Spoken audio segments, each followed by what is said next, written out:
Eu leio no Evangelho de João para você, Evangelho de João, leio para e com você, no capítulo 3, preste atenção. Diz assim: havia entre os fariseus, que é aquela seita mais rigorosa e legalista dos judeus, um homem chamado Nicodemos, que significa vitorioso com o povo, ou vitorioso para o povo e pelo povo. Nicodemos é um nome grego, que era um dos principais do judaísmo, da religião judaica, da academia, da diplomacia política. Embora fosse um fariseu, ele era um homem de muita flexibilidade, ele não era tão radical quanto os demais da seita a qual ele estava afiliado dentro do judaísmo. Então esse Nicodemos, que era um dos principais dentre os judeus, era uma das figuras mais importantes e renomadas e significativas e cultas e respeitadas, de noite um dia foi ter com Jesus. Não queria de dia porque não queria se visibilizar, e à noite, na antiguidade, era noite, não é como hoje, onde noite e dia são a mesma coisa. Não, era escuro, não se via quem ia e vinha. E ele aproveitou este véu da noite e foi ter com Jesus escondido e lhe disse: mestre, sabemos, ele tinha a presunção de saber algo. Sabemos que és mestre. É uma redundância, mestre. Sabemos que és mestre, vindo da parte de Deus. Porque ninguém pode fazer estes sinais que tu fazes se Deus não estiver com ele. Que sinais? Ora, aqui no capítulo 2, no verso 23, portanto, antes de Nicodemos chegar, e é o contexto que explica por que Nicodemos foi ter com Jesus à noite, diz assim: estando Jesus em Jerusalém durante a festa da Páscoa, naquela Páscoa daquele ano, muitos, vendo os sinais que ele fazia em Jerusalém durante a festa da Páscoa, creram nele. Mas o próprio Jesus não se confiava a nenhum deles, porque conhecia todos e não precisava de que alguém lhe desse testemunho a respeito do homem, porque ele mesmo sabia qual era a natureza humana. Então, não havia romances, nem enganos, nem ilusões em Jesus acerca de como o homem reage às coisas e o que é que ele valoriza. E mesmo reconhecendo grandes significados, o que é que ele está disposto a trocar para não perder seu poder? Então, é esse contexto, é essa situação que faz Nicodemos dizer: mestre, sabemos que és mestre, porque vimos os sinais. Ninguém pode fazer isto que tu fazes se Deus não estiver com ele.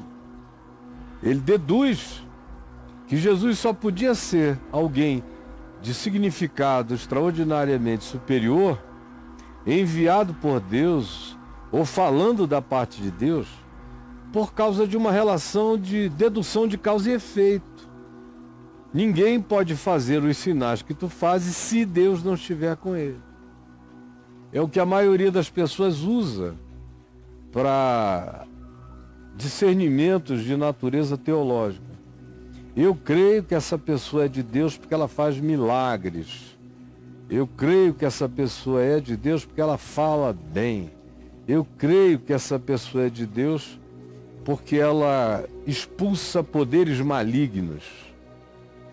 Quando Jesus nos diz, repetidas vezes, e a mais explícita de todos está em Mateus no capítulo 7, quando ele diz que nem todo aquele que lhe diz Senhor, Senhor, entrará no reino dos céus, mas tão somente aquele que obedece, se ativa pela obediência à palavra.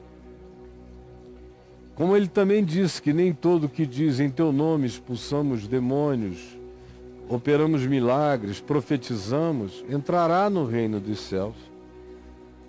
Porque são pessoas que têm a boca cheia do nome de Deus e as ações marcadas por atitudes de suposta manifestação da autoridade divina, mas não vivem Deus, não provaram Deus, não conhecem a Deus, porque Deus não é um nome nem um assunto a ser debatido ou entendido ou dominado para ser exposto e para ser, assim, o poder que impressiona os outros a partir de mim.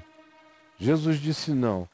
Se você não tiver conhecimento experiencial de Deus, e se o seu conhecimento de Deus não for demonstrado pela prática, pela obediência em fé, dando razão a Deus, pela frutuosidade que decorre de maneira natural da sua obediência prática à lei da vida, segundo Jesus, segundo o Evangelho, se você não tiver a experiência de Deus manifesta como fé, que atua pelo amor e que lhe coloca no caminho prático da obediência, você pode ter todas as teologias e vir com todas as supostas deduções, você não sabe ainda do que está falando, embora você carregue a presunção de dizer, sabemos.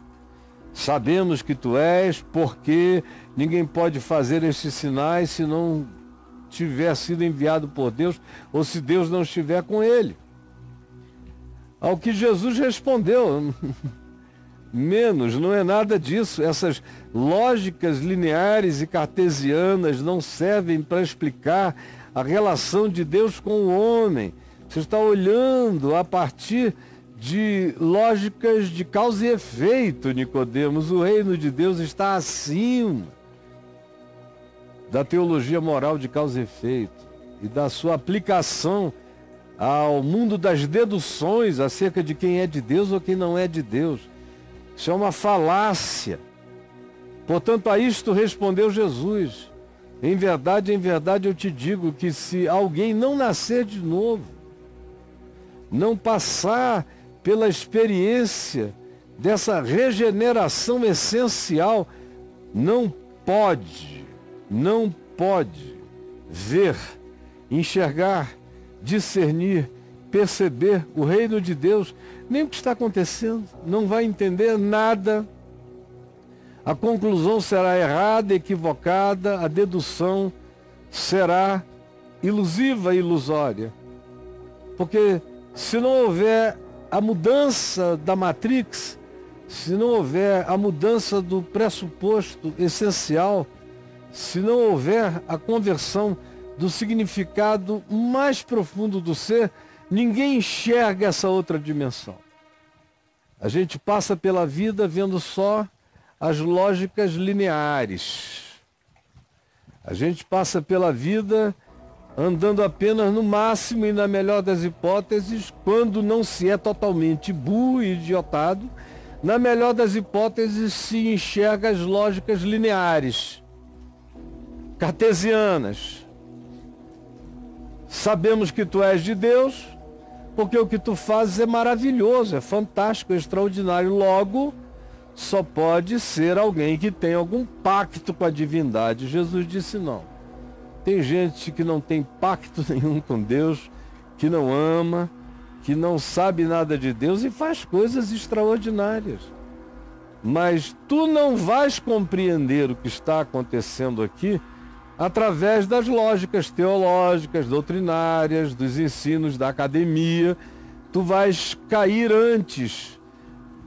Tu não vais passar a fronteira das lógicas e das conclusões para entrares na dimensão das coisas que não são concluíveis pelas lógicas de causa e efeito, pois elas só são apropriáveis pela fé quando a gente enxerga para além do que os olhos percebem, do que as lógicas imediatas deduzem.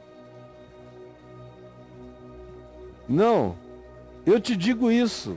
Se alguém não nascer, não mudar o pressuposto, a matrix espiritual, não pode ver, não pode enxergar, não tem o prisma para discernir o reino atrás do imediato, ou pervadindo o imediato, ou presente em todas as coisas. Os verdadeiros sinais do reino de Deus você não vai enxergar enquanto sua mente ficar presa apenas a essa linearidade. Tem que ser de Deus porque faz coisas fantásticas. Assim o Chris Angel também tem que ser de Deus. O Dynamos, que faz coisas fantásticas, tem que ser de Deus. O Mark Zuckerberg, que inventou um negócio que cobriu a Terra inteira, tem que ser de Deus. Não. Tem muitos fazendo coisas extraordinárias que nunca conheceram a Deus. E tem gente que conhece a Deus profundamente e nunca fez nada extraordinário. Como João Batista, acerca de quem Jesus disse que dentre os nascidos de mulher ninguém alcançou a obediência comprometida e simples, entregue de João Batista. Jesus disse isto acerca dele. E aí o Evangelho diz, sobre o mesmo João Batista, que ele, João, na verdade, nunca fez nenhum sinal, nenhum milagre, nunca chamou atenção por nada portentoso. Era o caráter dele, que era um grito desafiante, rasgante, provocativo. Mas ele nunca fez nenhum milagre, nenhum sinal. Todavia, tudo quanto ele disse acerca de Jesus era verdade. Portanto, esse critério de sinais, prodígios, maravilhas, não são nada, a menos que eles sejam corroborados, validados pelo fruto desse novo nascimento, desse novo olhar, dessa nova compreensão, dessa matrix do reino a partir da qual tudo mais é interpretado e conhecido.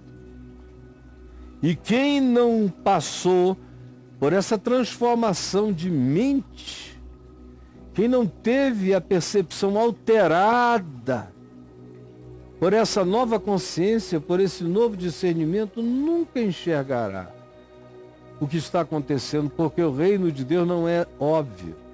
O reino de Deus é só para aquele que consegue discerni-lo. Para discerni-lo, tem-se que nascer de novo, tem-se que ter a matrix do ser alterada. Então perguntou Nicodemos, como pode um homem nascer sendo velho? Ele outra vez demonstra que a lógica dele para no horizonte das coisas do espaço-tempo que acontecem entre o berço e a sepultura. Porque Jesus explica a ele, diz, olha, essa lógica linear não é o bastante para você concluir que eu sou, seja lá quem eu seja. Porque só dá para entender de fato as coisas do reino de Deus se o teu olhar e a tua mente forem mudados, se a matrix for alterada. Aí ele repete que o modo dele ver é o modo linear, é o modo seco, é o modo cartesiano, é o modo das lógicas aparentes. Quando ele diz, como pode um homem nascer sendo velho? Aí vem essa pergunta, pode porventura voltar ao ventre materno e nascer segunda vez? O que no mundo contemporâneo eu não consigo realizar, eu não conseguiria, ninguém, nem Nicodemos, nem ninguém, voltar ao ventre da mãe, ficar pequenininho e nascer de novo. A fantástica vida de Nicodemos Benjamin Button. Não. A alternativa a isso seria a reencarnação. Morrer, nascer de novo no ventre da mãe para repetir o processo. Também não é disso que Jesus está falando, porque não é isto que Jesus ensina. Nem tampouco é isto que as Escrituras ensinam, em nenhum lugar delas. Mas a pergunta do Nicodemos na melhor das hipóteses, colocam um homem na crença da reencarnação, porque a alternativa é patética. É um homem já idoso voltar ao ventre da mãe e nascer segunda vez, que é o que essa lógica cartesiana levaria alguém a concluir. Só dá para nascer de novo nesse mundo se ficar criança de novo e nascer no ventre da mãe. Ou se o indivíduo tiver uma doutrina transcendental, dizer só se for pela via da reencarnação, a mãe morrendo e ele também, e numa reencarnação voltando a serem duplas, mãe e filho começando tudo outra vez, o que é também uma fantasia a qual a Escritura não dá nenhuma corroboração ou validação. Então, respondeu Jesus a Nicodemos, ao vitorioso do povo, ao vitorioso do povo. Esse nome vai ficando assim ridículo quando esse diálogo vai se desenvolvendo. O mestre, o fariseu rigoroso, cheio de obediências, ao mesmo tempo em que é cheio de cultura acadêmica e teológica e doutrinária, mas não consegue dar esse salto. Está preso e condicionado a esse mundo das lógicas lineares e cartesianas. Não compreende o que Jesus diz. E Jesus repete, em verdade eu te digo, quem não nascer da água e do Espírito, dessa consciência de que a mente precisa ser transformada pelo arrependimento, que era o que a água, do ponto de vista imediato, para quem estava conversando com Jesus, significava, porque João Batista ainda estava vivo e batizando com água. Então, ninguém tem que interpretar o que é água. João estava vivo batizando com água. Nicodemos vai visitar Jesus. E Jesus responde, quem não nascer da água, portanto, do arrependimento, conforme João Batista está convidando todos a mudarem de mente, a verem que o reino chegou, que é chegada a hora, que está à mão, que está disponível e acessível a qualquer um, pela fé, para quem mudar de mente, para quem der o fruto de que mudou de mente, o fruto da metanoia, o fruto do arrependimento. Se alguém não der esse fruto, não demonstra que compreendeu, que viu, que entendeu, que discerniu o reino de Deus. Por isso, eu te digo e repito, quem não nascer da água e não nascer da mudança interior que o Espírito de Deus produza, provoque, fazendo regenerar a consciência, acordar e despertar e ativar a percepção morta e adormecida do significado de Deus e do seu reino no coração humano, que não for despertado pelo toque do arrependimento e mudado pela regeneração do Espírito, não pode entrar, não pode fazer parte, não pode experimentar, não pode gozar, não pode usufruir, não consegue nem ver o que está acontecendo, como é o teu caso, Nicodemos. Não pode. Se não tiver metanoia e não sofrer a ação cirúrgica do Espírito Santo, mudando todas as perspectivas, todos os prismas do teu caráter, do teu acordo com a vida, do que tu chamas de razão para viver, se o Espírito Santo não operar isso em ti, tu vais envelhecer sabendo tudo de teologia, de academia, de doutrina, sem ver o reino diante de ti. E sem entrar, sem tomar posse, sem experimentar o reino que está posto aqui. Por uma razão, Nicodemos, aquele que nasceu só da carne é carne. Não basta ter nascido no mundo. Você assim é só um ser existente. Carne é carne. Mas o que é nascido do Espírito Santo, do Espírito de Deus, da consciência de Deus, do arrependimento, da decisão por uma vida nova, aquele que é nascido da regeneração, do despertamento que vem do Espírito, ilumina o ser, desse ativamento para a obediência do Evangelho em fé, por amor na vida.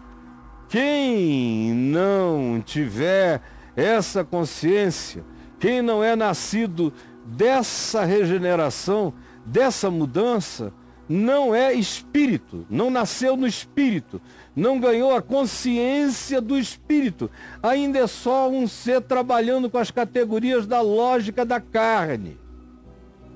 Porque as coisas espirituais se discernem espiritualmente. E as coisas das físicas carnais e do espaço-tempo se discernem com as lógicas de causa e efeito.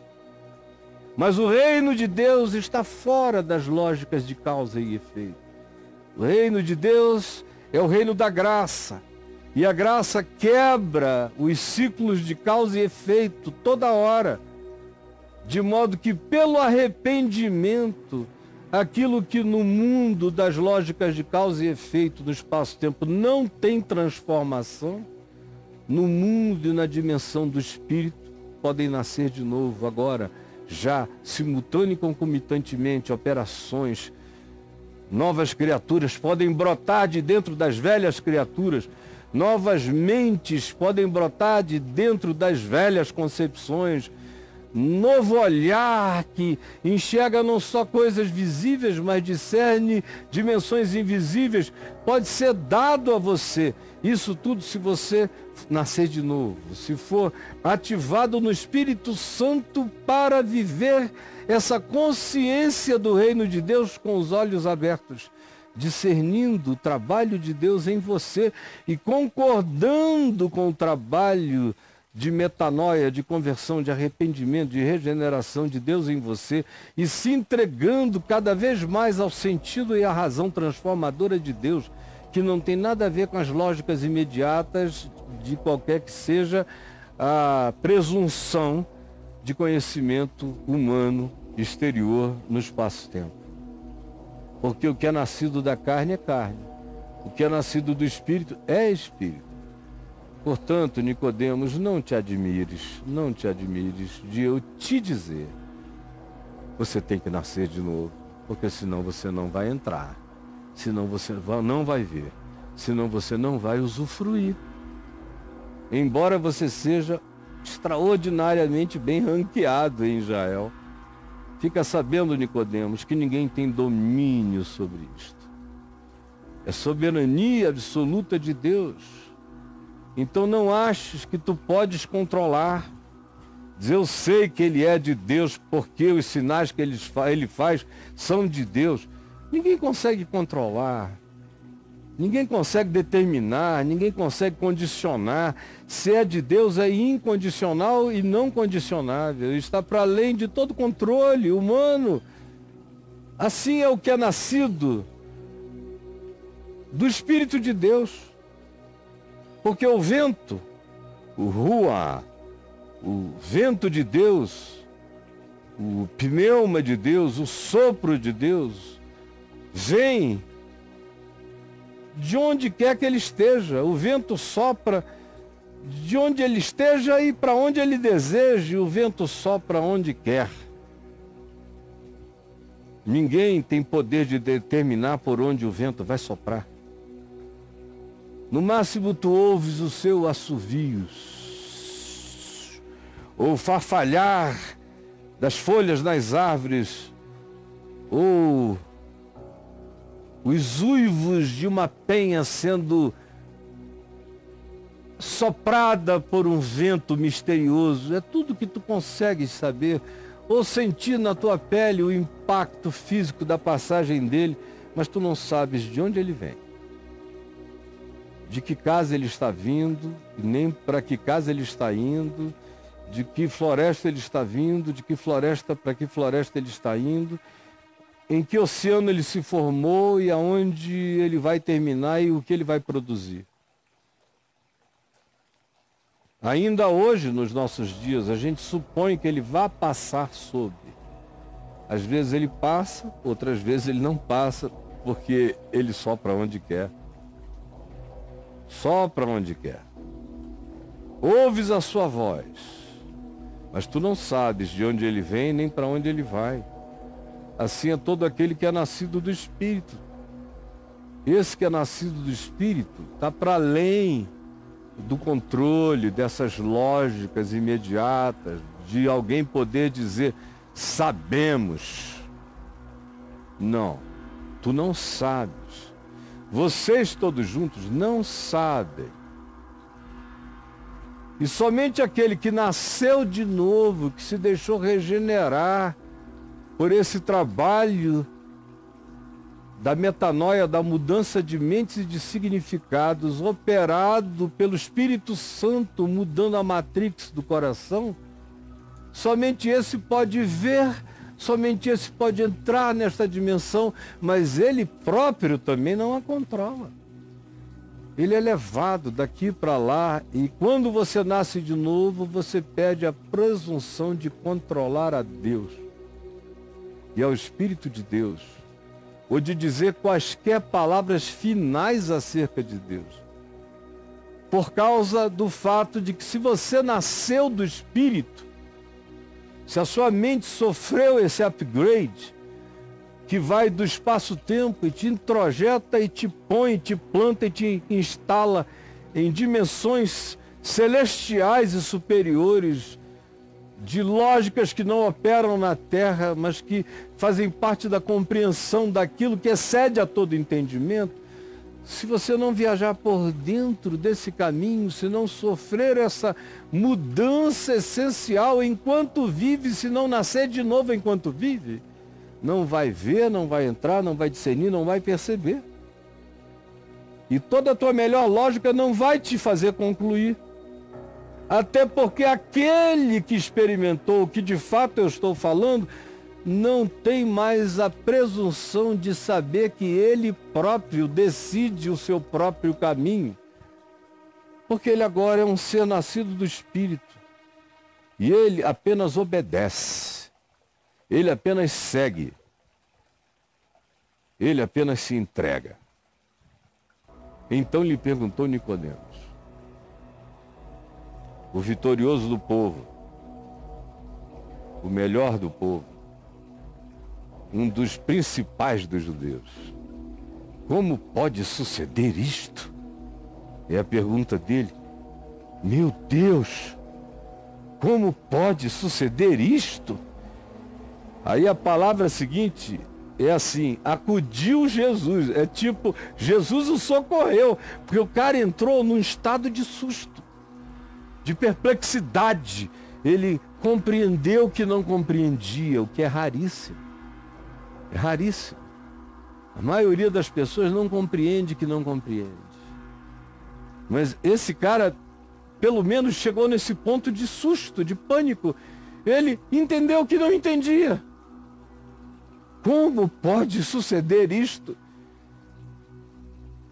Ele não diz isso não pode suceder, isso é impossível. No coração dele, o coração dele era bom. Ele só tinha que vencer a nicodemice de ser o vitorioso do povo, o acadêmico do povo, essa tolice. E este Nicodemos entendeu.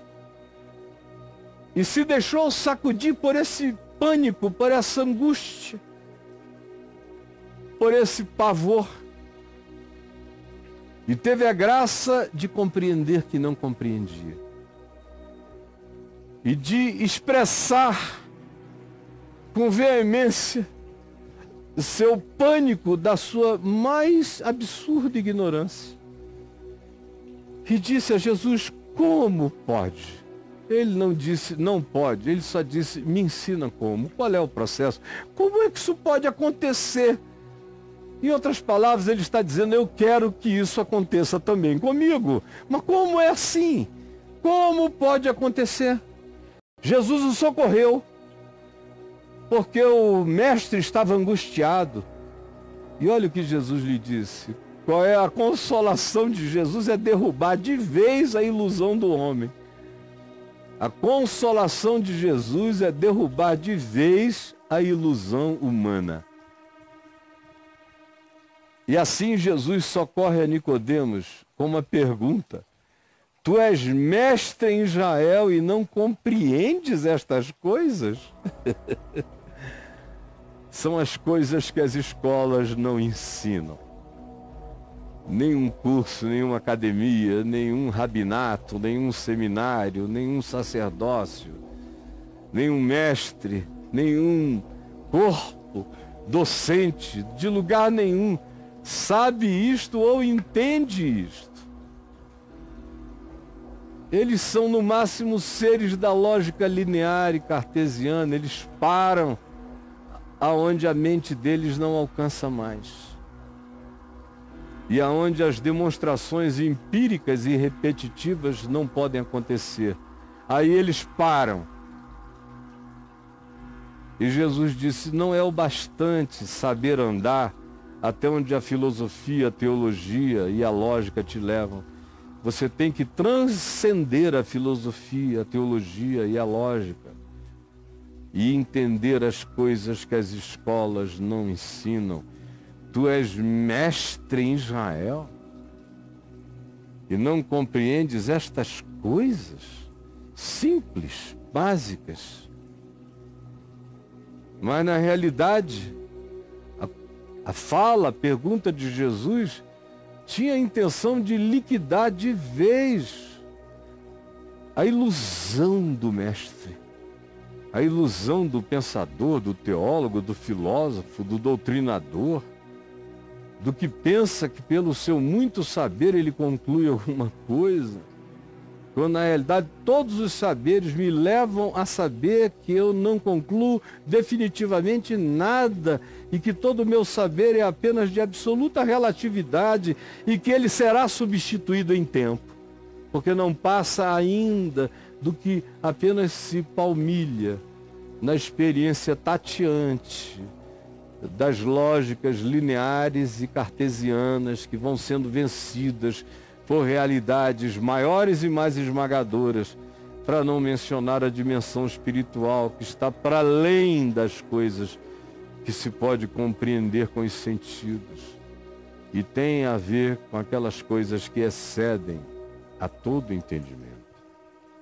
Se o indivíduo nesse ponto der razão a Deus definitivamente, existem coisas e a maioria das realidades espirituais habitam essa dimensão onde o melhor do meu pensar não penetra, o melhor do meu intuir não alcança, o melhor do meu concluir não conclui. E essa seria a minha melhor inteligência, seria concluir e discernir a inconclusividade das minhas conclusões e assim me quebrantar.